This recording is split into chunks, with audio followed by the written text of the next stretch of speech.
Chaque jour, nous utilisons nos 5 sens. Vous êtes assurément même en train de les utiliser présentement. C'est grâce à ces sens que nous pouvons interagir avec les objets et les personnes autour de nous. Le toucher nous permet de percevoir des sensations. Il a un sens bien élaboré sur lequel nous pouvons nous poser bien des questions. Qu'est-ce que le phénomène du membre fantôme? Y a-t-il des ondes insensibles de notre corps? Et d'où vient le picotement d'un membre engourdi? Ce sont les questions auxquelles nous allons répondre aujourd'hui. À l'émission Biosphère!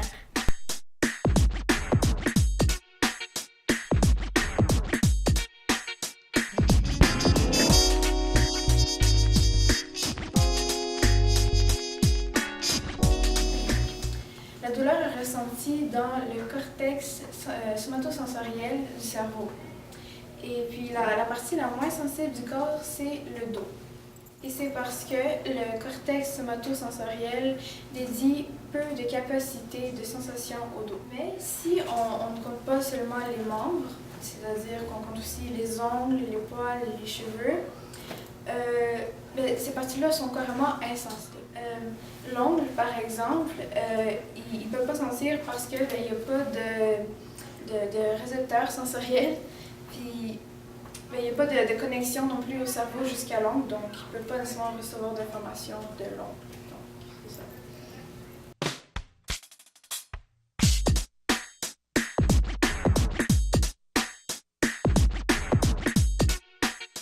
D'abord, les gens qui réussissent à le faire doivent prendre conscience de la chaleur du charbon avant d'y mettre les pieds. La personne doit penser à quelque chose de vraiment fort pour se débarrasser de la douleur.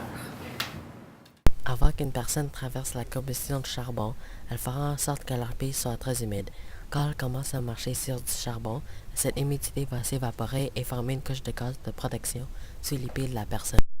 Quand la personne a terminé la marche à travers le charbon chaud,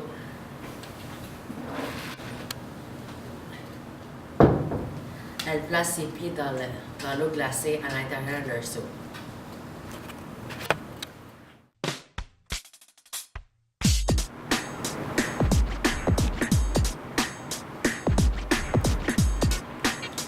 Le phénomène du membre fantôme, c'est lorsqu'une personne ressent des sensations dans un membre amputé ou absent, ce qui veut dire qu'il ne fait plus partie du corps.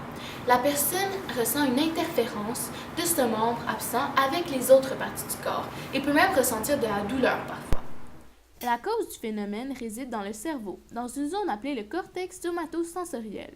C'est à cet endroit que les voies nerveuses afférentes y dessinent une carte du corps.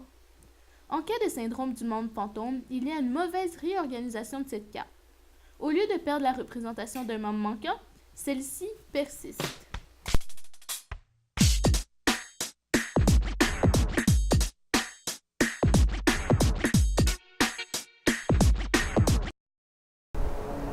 Les causes d'engourdissement dans les bras ou les jambes peuvent varier. Elles peuvent être causées par le diabète ou d'autres maladies du sang, comme l'hypotension. À cause de la pression appliquée sur le muscle, il y aura un manque de sang oxygéné et une augmentation de CO2 dans les muscles. Les muscles vont donc moins bien fonctionner et la sensation de picotement se fera ressentir. Un bon truc pour s'en débarrasser est d'utiliser les membres engourdis. Par exemple, si c'est votre main, bien remuez vos doigts et en faisant cela, ça augmentera la circulation du sang grâce aux contractions des muscles autour de vos veines. C'était donc tout pour l'émission d'aujourd'hui. vous allez vous endormir plus intelligent ce soir. Et n'oubliez pas, votre sens du toucher est très utile. Alors, utilisez-le bien.